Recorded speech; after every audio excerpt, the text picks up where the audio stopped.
Ini adalah channel Malfresh, menghadirkan alur cerita yang sangat the best, bisa menghibur dan menghilangkan stres. Yang belum subscribe ya subscribe dulu guys. Pada pembukaan film memperlihatkan seseorang misterius yang baru saja keluar dari sebuah bangunan kubus berwarna hitam, biasa disebut The Box. Entah siapakah seseorang itu, abaikan saja. Karena series ini akan berfokus pada seorang tokoh utama bernama Jason Dessen yang hidup bahagia bersama istri dan putranya. Istrinya bernama Daniela Dessen dan putranya bernama Charlie Dessen. Seperti biasa, hari itu rutinitasnya Jason adalah mengantarkan Charlie pergi ke sekolah. Lalu setelah itu dirinya langsung pergi bekerja sebagai seorang dosen fisika di Universitas Lakeland. Sedangkan Daniela juga bekerja sebagai pengurus di sebuah galeri seni mewah dan memiliki seorang sahabat di sana bernama Blair Kaplan. Kembali pada Jason, sepulangnya bekerja dia pergi ke sebuah tempat penyewaan gudang. Jason menyewa sebuah gudang penyimpanan di sana untuk menyimpan barang-barangnya yang aneh. Bisa kita lihat ada banyak ponsel dimilikinya yang sedang dicas. Kemudian ia menuliskan semua kegiatannya hari ini di sebuah buku. Sepertinya Jason menuliskan kegiatannya setiap hari di buku tersebut, entah buat apa. Saat malam hari, Jason selalu berkumpul bersama dengan keluarganya. Ia terlihat bahagia serta harmonis bersama istri dan putranya. Tapi malam itu, Jason tidak bisa lama-lama menghabiskan waktu dengan mereka. Karena sahabatnya yang bernama Ryan mengundang Jason untuk menghadiri pesta perayaan di sebuah warkop. Sebenarnya Jason malas untuk pergi, tapi Daniela meyakinkannya untuk hadir karena Jason sudah lama tidak menjumpai Ryan. Sesekali dia harus meluangkan waktu untuk menemui sahabatnya itu. Sebelum pergi, tentunya Jason tidak lupa untuk berpelukan terlebih dahulu dengan sang istri.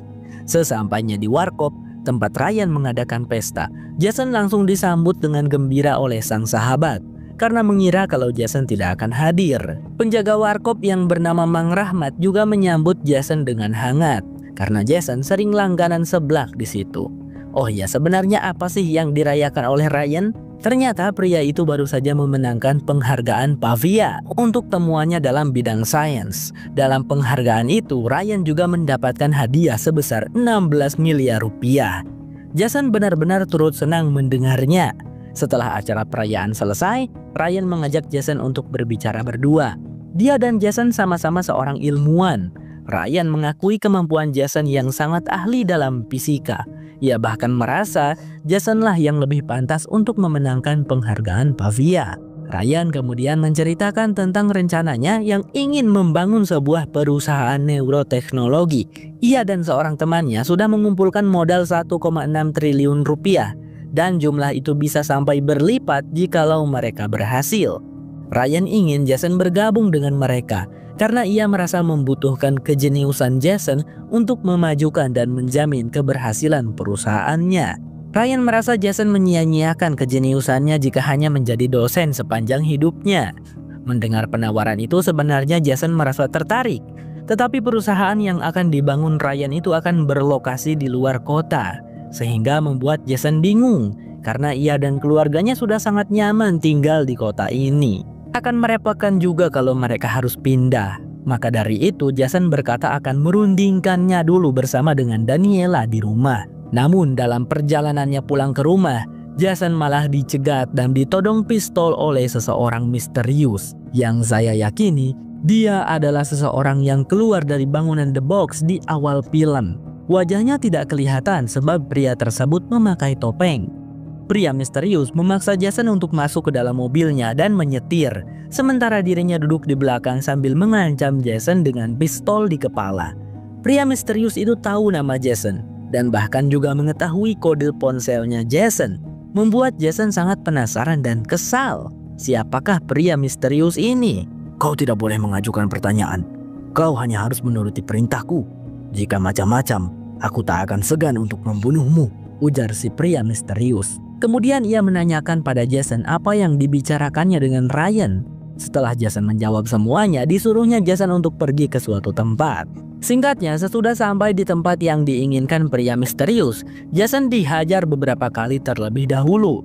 Kemudian pria misterius itu menurunkan Jason mengambil cincin pernikahannya dan juga menyuruh Jason untuk melepaskan semua pakaian yang dikenakannya.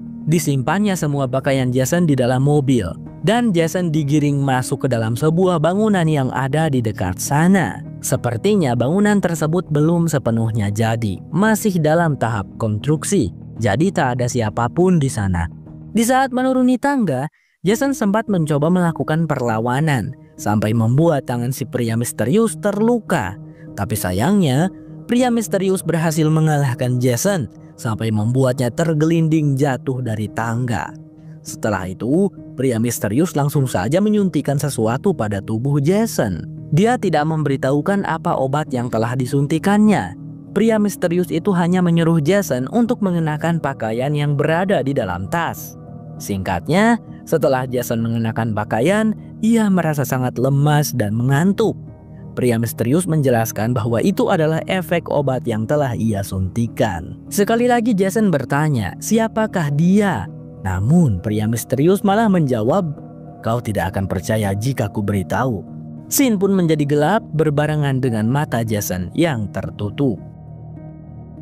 Beberapa saat kemudian, pria misterius bertopeng terlihat memberhentikan mobilnya tepat di rumah Jason. Ia turun dan meninggalkan topengnya di dalam mobil. Dengan menggunakan kunci milik Jason, pria itu bisa masuk ke dalam rumah. Berjalan diam-diam mendekati Daniela yang tengah berada di dapur. Namun di saat Daniela berbalik dan melihat pria misterius, ternyata pria misterius itu adalah Jason. Lah bagaimana bisa? Scene pun berganti, memperlihatkan Jason asli yang akhirnya tersadar. Pria itu linglung dan kebingungan melihat banyak petugas medis yang memeriksanya. Mereka juga mengenakan pakaian pelindung. Aneh betul. Setelah itu Jason dimandikan. Dia sepertinya tak sadarkan diri lagi karena saat terbangun Jason sudah berada di sebuah kamar. Di manakah aku, pikirnya? Ia mencoba membuka pintu tetapi terkunci. Apakah aku telah diculik, pikir Jason lagi. Lalu pintu kamar itu terbuka. Seorang wanita asing muncul dan lantas memeluk Jason dengan perasaan terharu. Kemudian wanita itu tampak kaget saat Jason bertanya, siapa kau? Dia menyebutkan namanya adalah Amanda. Dan wanita itu berusaha mengerti jikalau saat ini Jason mengalami amnesia atau lupa ingatan. Jason semakin bingung lagi. Ia merasa tidak amnesia. Kemudian Jason mencoba bertanya di manakah dirinya berada sekarang. Daripada menjawab, Amanda lebih memilih untuk membawa Jason menemui seseorang. Ada seorang pria yang menunggu Jason di sebuah ruangan. Kali ini Jason mengenalnya. Pria itu adalah Layton, teman kuliahnya dulu. Sudah lama Jason tidak bertemu dengannya.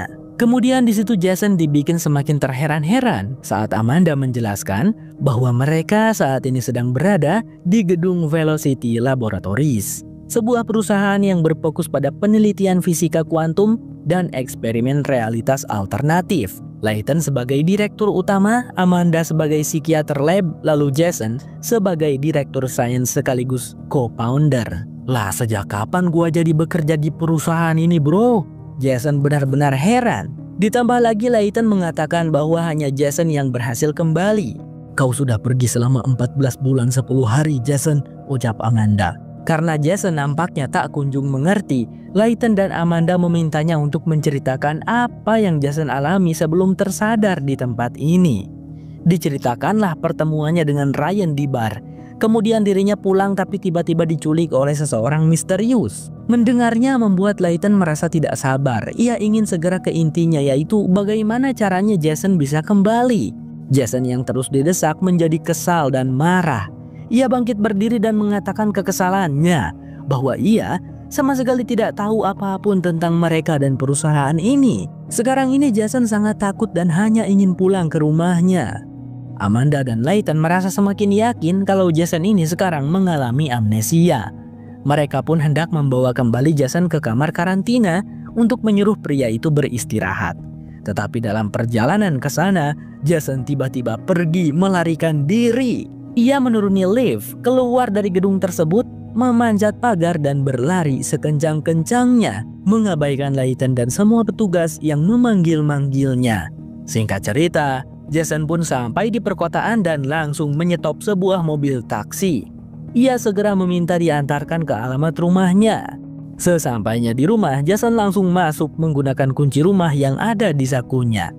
Ternyata si pria bertopeng mengembalikannya padaku, pikir Jason. Namun alangkah terkejutnya pria itu saat mendapati di rumah itu bukanlah Daniela yang menyambutnya, melainkan Amanda yang tadi kita lihat di kantor Velocity. Lah bagaimana bisa?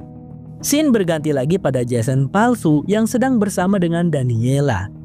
Daniela terlihat marah karena Jason pulang terlalu larut. Sekarang sudah jam 2 dini hari. Ia sudah menelepon Jason terus-menerus tapi tak kunjung diangkat.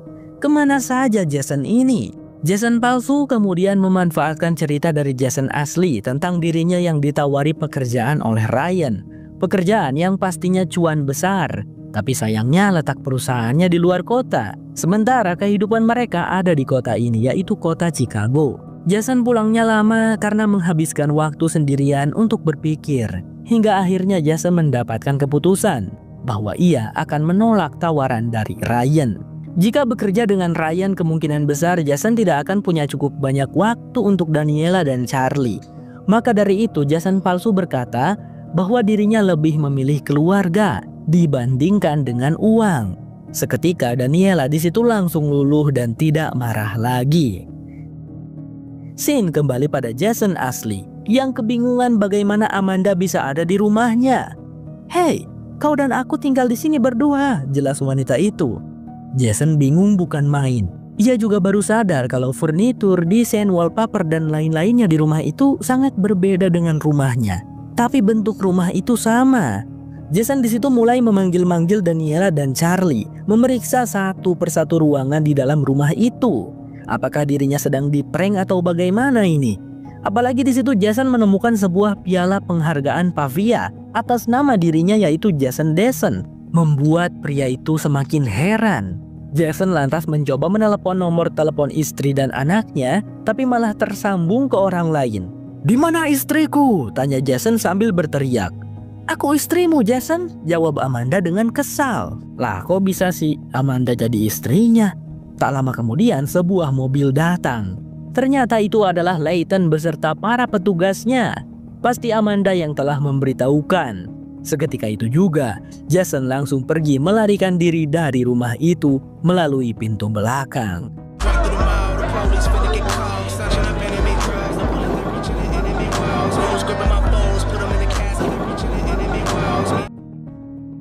Scene pun berpindah ke dunia pertama, tempat di mana Jason seharusnya tinggal. Tapi kini Jason palsu telah mengambil alih kehidupannya Jason asli.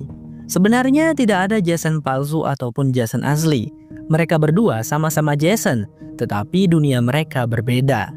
Jadi kita sebut saja Jason asli dengan nama Jason 1, sedangkan Jason palsu kita sebut Jason 2. Jason 2 mengunjungi kamar Charlie. Anak itu masih tertidur dan Jason 2 tampak terdiam merenung. Entah kenapa dia begitu.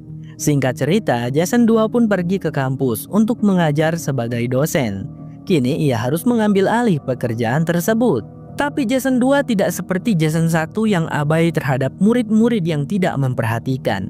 Jason 2 ini tidak segan-segan menyita HP atau tablet murid-murid yang malah bermain-main saat pelajarannya dimulai. Kehidupannya Jason 2 berjalan dengan baik. Namun tentu saja ada beberapa hal kecil yang tidak diketahui oleh Jason 2 yang membuat Daniela keheranan. Salah satunya adalah salah memakai sikat gigi. Malah kepunyaan Daniela dia pakai. Di suatu pagi akhir pekan, Daniela libur bekerja dan terlihat hendak berolahraga. Dia memberitahu Jason kalau Ryan telah menelepon dirinya, menanyakan tentang jawaban Jason untuk penawarannya bekerja di perusahaan Ryan. Mendengar hal itu, Jason 2 tampak kurang senang. Dalam perjalanannya menaiki mobil entah mau kemana, Jason 2 menelepon Ryan, kemudian memarahinya. Yang menurut Jason 2, Ryan ini telah lancang menelepon istrinya dan menanyakan perihal pekerjaan itu. Ia berkata kepada Ryan bahwa dirinya menolak tawaran Ryan karena Jason 2 ingin tetap berada di kota Chicago bersama istri dan putranya. Beberapa saat kemudian ternyata Jason 2 pergi ke tempat penyewaan gudang. Rupa-rupanya Jason yang kita lihat di awal film pergi ke gudang sewa itu adalah Jason 2 yang setiap harinya memperhatikan kegiatan Jason 1. Sehingga ketika dirinya mengambil alih kehidupan Jason 1, Jason 2 tidak terlalu kesulitan untuk menyesuaikan diri. Sekarang ini di gudang sewa itu Jason 2 menyimpan beberapa perlengkapannya yang sebelumnya masih tersimpan di mobil, termasuk topeng yang digunakannya pada malam itu. Scene berpindah ke dunia kedua. Jason 1 terus berlari hingga sampai di sebuah warkop tempat di mana semalam ia bertemu dengan Ryan dan berbincang. Terlihat sudah tidak ada orang di warkop itu karena sudah mau tutup. Hanya ada Mang Rahmat yang sedang beres-beres. Kenapa saya menyebutnya Mang Rahmat? Karena Jason memanggilnya dengan nama Matt. Pasti kepanjangannya adalah Rahmat. "Sorry bang, udah tutup, datang lagi besok," ucap Mang Rahmat. Di situ Jason sangat terkejut karena Mang Rahmat terlihat sama sekali tidak mengenalinya. Padahal mereka berdua sudah seperti bestie, saking seringnya Jason beli makan dan minum di sana. Jason masih mengira Mang Rahmat bercanda dan mencoba melakukan prank padanya. Tapi ternyata Mang Rahmat benar-benar serius. Sampai-sampai dia memanggil bodyguardnya untuk mengusir Jason pergi. "Orang aneh," ujar Mang Rahmat. "Walawai teman-teman, kenapa bisa seperti itu? Apakah Jason telah berada di dunia lain?" Jason yang benar-benar bingung memutuskan untuk pergi ke IGD rumah sakit, meminta dokter di sana untuk memeriksa otaknya. Setelah itu Jason mendapatkan perawatan dan bisa beristirahat setelah perawat di sana memberikannya obat tidur. Jason teringat istrinya, ia sangat merindukan Daniela. Singkat cerita, pada keesokan harinya, Jason dibangunkan oleh seorang dokter yang memberitahukan hasil pemeriksaan CT Jason. Dia mengatakan tidak ada kerusakan otak dan tidak ada tumor, hanya ada memar ringan tapi tidaklah serius. Namun dokter itu bilang mereka juga menjalankan tes toksisitas dan menemukan senyawa psikoaktif di dalam tubuh Jason. Sepertinya itu adalah obat yang disuntikan oleh Jason 2. Si dokter mengaku tidak pernah melihat senyawa itu sebelumnya. Tapi sepertinya tidak berbahaya juga. Setelah itu Jason meminjam tabletnya si dokter untuk mencari nama istrinya, yaitu Daniela Dessen di Chicago. Namun tidak ada satupun Daniela Dessen yang ia kenali. Jason pun kepikiran mencoba mencari nama Daniela Vargas karena itulah nama istrinya sebelum menikah dengannya. Akhirnya Jason berhasil menemukannya. Beberapa saat kemudian terlihat pria itu diam-diam pergi dari rumah sakit dengan menyamar sebagai seorang dokter. Hampir saja ia ketahuan oleh tangan kanannya Layton yang bernama Downey. Wanita itu tentunya sedang dalam misi mencari Jason. Untungnya Downey tidak melihat keberadaan Jason. Singkat waktu, Jason pun pergi ke sebuah tempat di mana Daniela sedang berada, yaitu sebuah tempat pameran lukisan yang megah dan ramai.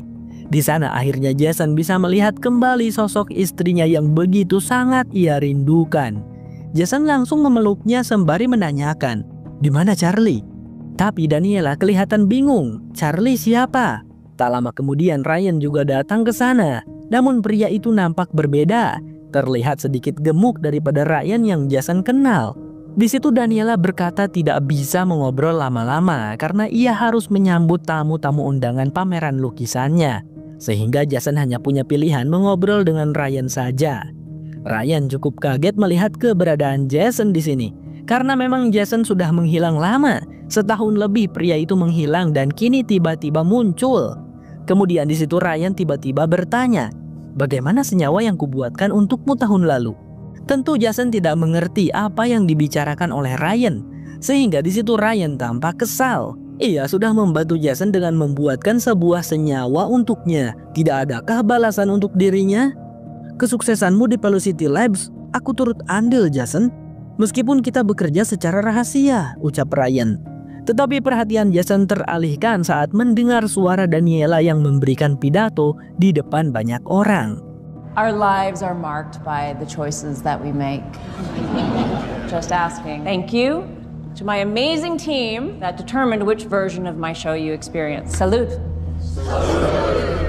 Jadi di dunia kedua ini Daniela adalah seorang seniman lukis yang sangat sukses teman-teman. Berbeda dengan Daniela yang berada di dunia pertama yang hanya bekerja sebagai pengurus galeri seni. Singkat cerita, setelah acara pameran selesai, Daniela mengizinkan Jason untuk berbicara dengannya. Ada Ryan juga yang ikut nimbrung di situ. Kemudian Daniela mulai bercerita. "Kita sudah lama tidak bertemu, Jason. Tapi tahun lalu kau datang menemuiku. Kau bilang dirimu memikirkanku. Lalu kau mengatakan tentang inti dari keberadaan kita adalah pilihan. Kau bilang bahwa pilihan kita menciptakan dunia. Dan pilihanmu meninggalkanku adalah pilihan terburuk yang pernah kau buat. Setelah itu kau berkata jika kau mungkin tak akan pernah bertemu denganku lagi," ucap Daniela bercerita panjang lebar. Setelah sejauh ini bisa kita simpulkan teman-teman, bahwa dunia tempat Jason berada saat ini adalah dunia milik Jason 2 yang sekarang sedang berada di dunianya Jason 1. Itulah alasan kenapa semua hal yang ada di sana benar-benar berbeda. Tapi entah bagaimana hal itu bisa terjadi. Bagaimana bisa ada dua dunia dengan orang-orang yang sama tapi berbeda. Namun di situ Jason 1 masih bingung dan belum menyadari akan hal itu. Ia pun menceritakan semua pengalamannya dari awal sampai akhir, dan ia tidak tahu bagaimana bisa dirinya tiba-tiba berada di kantor Velocity. Daniela nampak marah dan sedih saat Jason mengatakan mereka berdua adalah sepasang suami istri yang memiliki seorang putra berusia 15 tahun bernama Charlie. Entah kenapa Daniela marah. Ryan juga marah besar kepada Jason saat Jason menyinggung kalau Ryan adalah ilmuwan yang sukses bahkan memenangkan penghargaan Pavia. "Kau benar-benar menghinaku, Jason," ucapnya sambil pamit pergi dari sana. Untungnya meskipun tadi Daniela sempat marah, tapi wanita itu dengan baik hati menyuruh Jason untuk menginap di rumahnya. Daniela menyediakan sebuah kamar untuk Jason tidur. Di sana Jason merenung. Ia memandangi foto-foto Daniela yang semuanya sendirian. Kemudian saat Jason menemukan sebuah karet gelang, ia lantas memakainya pada jari manis. Bekas cincin pernikahannya dipakai untuk sebagai pengingat bahwa dia tidaklah gila. Pada keesokan harinya Jason menelepon Amanda memberitahukan kalau dirinya berencana untuk pergi ke rumah sakit jiwa memeriksakan kondisinya. Di situ Amanda yang khawatir memohon agar Jason mengizinkannya untuk membantu Jason. Sehingga Jason pun memberitahukan di mana lokasi rumah sakit jiwa itu. Terlihat Amanda segera buru-buru pergi dari rumah mengendarai mobilnya untuk pergi ke RSJ yang disebutkan Jason. Tapi ternyata itu hanyalah tipu muslihat Jason. Karena sebenarnya rencana Jason adalah ingin memeriksa kembali rumahnya. Daniela ikut untuk menemani pria itu. Sambil mencari-cari sesuatu, Jason bertanya kenapa kemarin itu Daniela marah saat ia membicarakan tentang Charlie putra mereka. Kemudian Daniela pun bercerita bahwa dahulu mereka berdua memang adalah suami istri. Tetapi Jason malah mencampakkan Daniela di saat wanita itu hamil. Dan Jason lebih memilih untuk fokus pada pekerjaannya sebagai ilmuwan.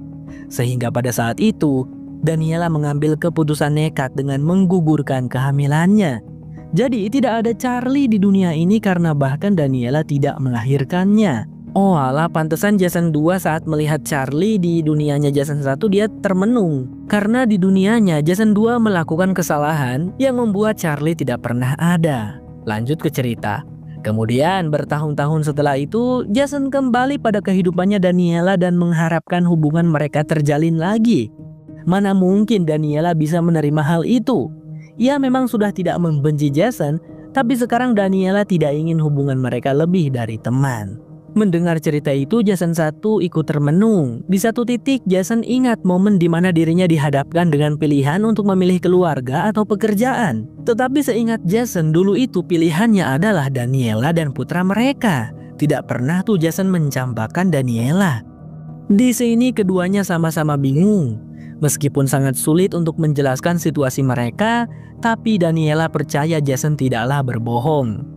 Beberapa saat kemudian di kediamannya Daniela, Jason tiba-tiba sangat terkejut dan tidak menyangka saat memeriksa catatan-catatan yang tadi sempat ia ambil di rumahnya.